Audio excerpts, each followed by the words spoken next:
We have a lot going on, so our caucus lasted a while. Thank you for waiting. And I want to thank Senators Schatz and Heinrich and Smith for joining us. Well, this week, as Republicans continue to jam through the big ugly betrayal, we're continuing to sound the alarm on the devastating impacts of this bill. It doesn't just gut Medicaid, it dismantles the ACA, and we've just found it even forces cuts in Medicare.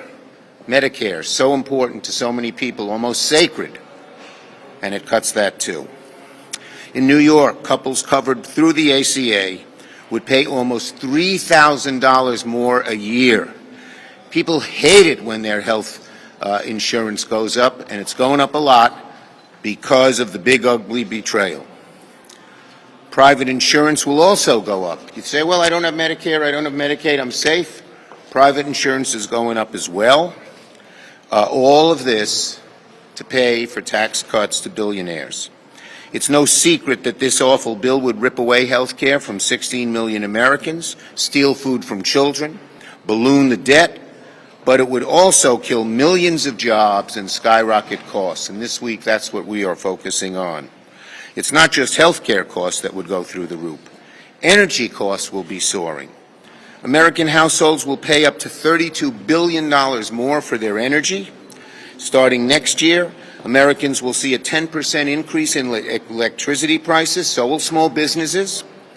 In the Republican complete and total fealty to big oil and gas, they're hell-bent on destroying America's clean energy economy. It makes no sense. Clean energy is the cheapest way to produce new energy. The cheapest way is solar. It's the quickest, it's the cheapest. So why are they cutting it? Particularly when our country needs more energy because of the AI needs and so many other needs. I'll tell you why. Because there are a bunch of right-wing fossil fuel ideologues who hate all clean energy because they know it's the future, because they know it's cheaper, because they know it's the quickest to build. But they somehow have infiltrated the Trump administration, and they're calling the shots. Republicans in their rampage against climate are hurting American families.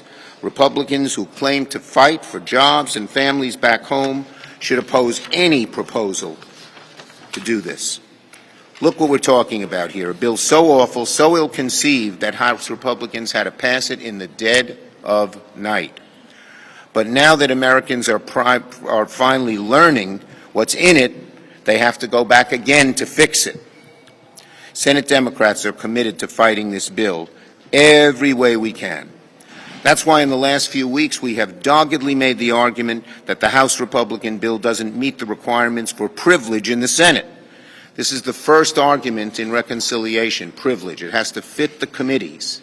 And if it doesn't, they've got to go change it.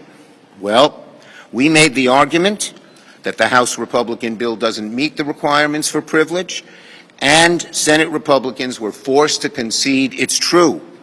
So now the House is going to have to vote again on a rule to change the bill, which gives some of those Republicans who say they hated the bill, some of those Republicans who say they didn't know what was in the bill, some of those Republicans who sent a letter to the Senate saying change the bill, a chance to do it. It's a do-over, a chance to stand up and vote for their constituents. As you know, some House Republicans expressed regret for the vote, as I said. They didn't understand what they were voting for, especially the clean energy changes were done in the dark of night. And now they can show that their regrets are real or just hollow words. It's clear after actually reading the text and hearing from the public, some House Republicans are howling buyer remorse. So I say to the House Republicans, particularly those who signed the letter, but many others who have expressed discomfort and concern at the provisions, now's your next chance. You had a chance once, you failed. Here's a second chance. No more ducking. They have their vote. They should use it to protect their constituents from this horrible bill. And if Senate Republicans actually pass the legislation, it's not going to grow the economy. It's not going to help the middle class. It's not going to deliver for working families. It's all going to deliver tax breaks for the billionaires. Senator Schatz.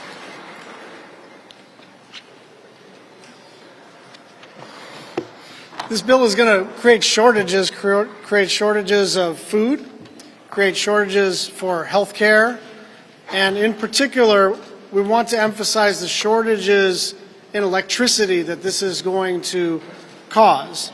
This is a basic question of supply and demand. Energy demand in the U.S. is soaring for the first time in many, many decades. Gas turbines are stuck in years-long backlogs.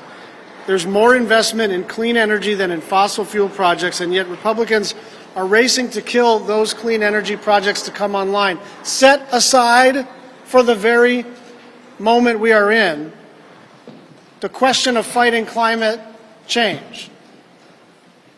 Whatever your view about energy policy, both parties ought to agree that we shouldn't intentionally create shortages. There will not be enough energy online in the next 3 to 5 years if they pass this bill. And the leader is exactly right. There is an unexpected opportunity for those House members who voted for something, I guess not knowing what was in it, and then writing a letter to us saying, could you please fix it? And my view is, sure, we'll fix it.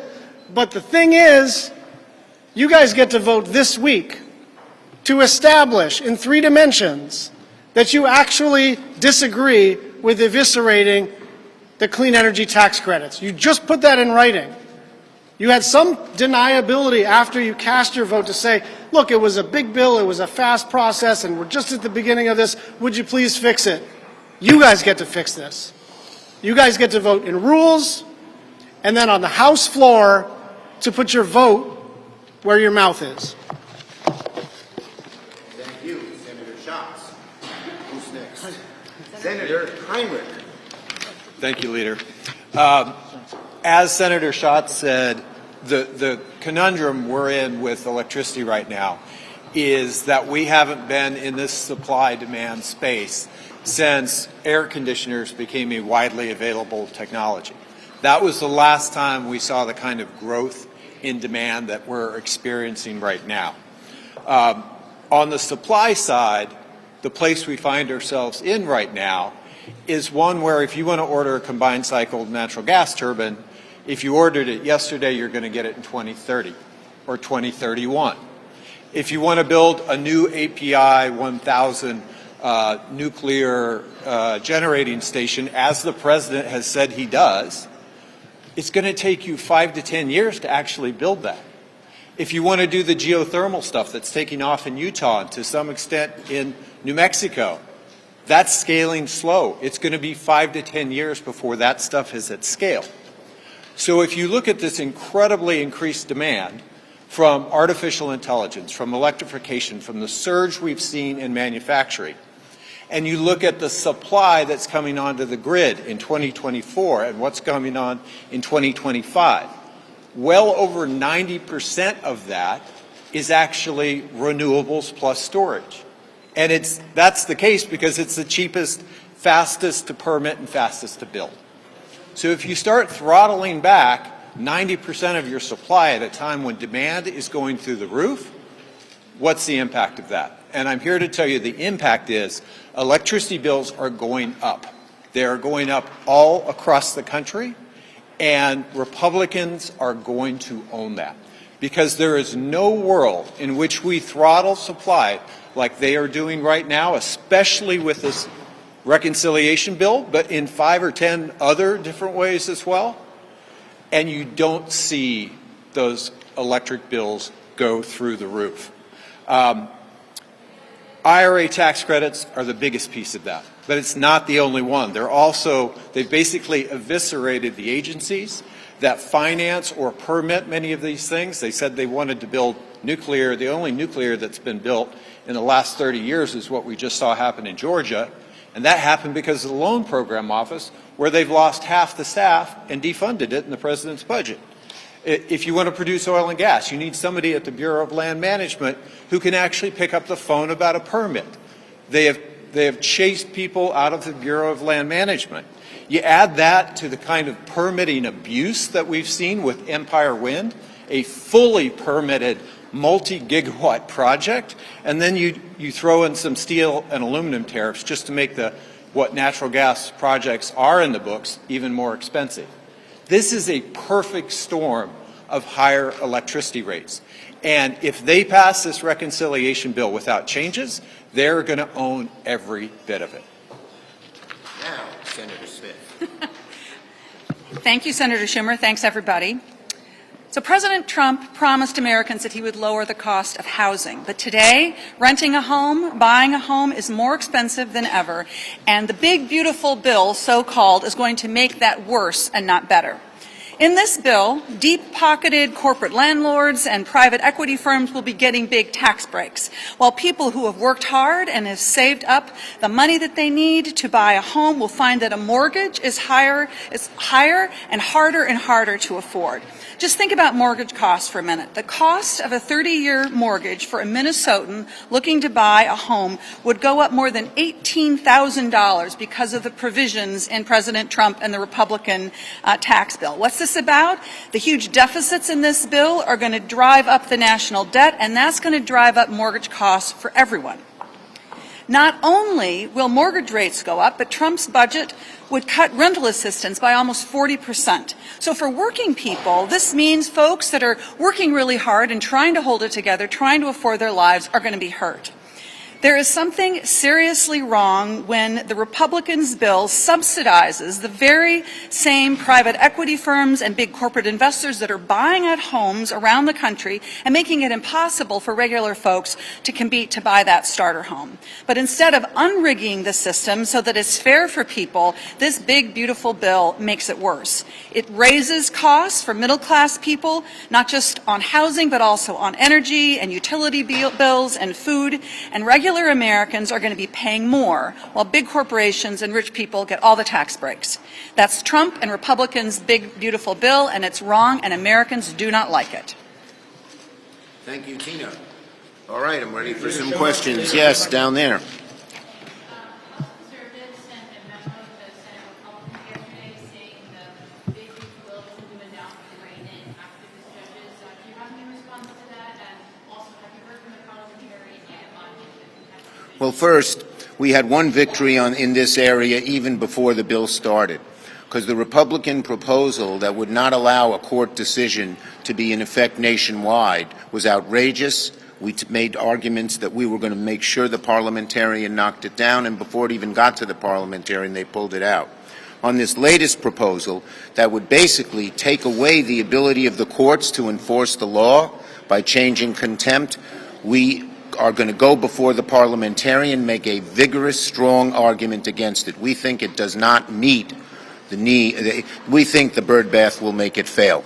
Okay?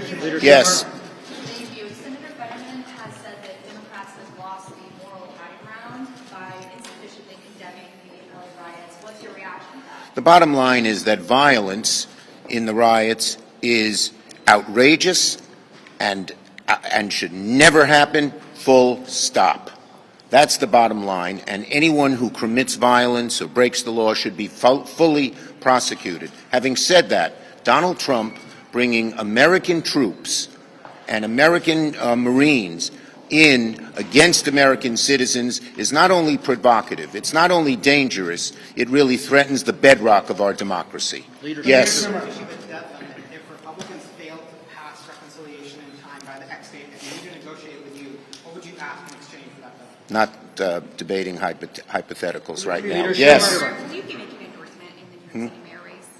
I'm not going to make an endorsement. Leader Schumer, Yes. Leader Schumer, there are going to be defense provisions in this reconciliation bill, and I understand how Democrats feel about the president sending in troops to Los Angeles. Would you try to put amendments into the Vote-A-Rama to try to you're going bring to some see of that back? You're going to see a whole bunch of amendments on Vote-A-Rama dealing with all of these issues. Here's my Thank you, wrong side everybody. public opinion on the president's deportation plans.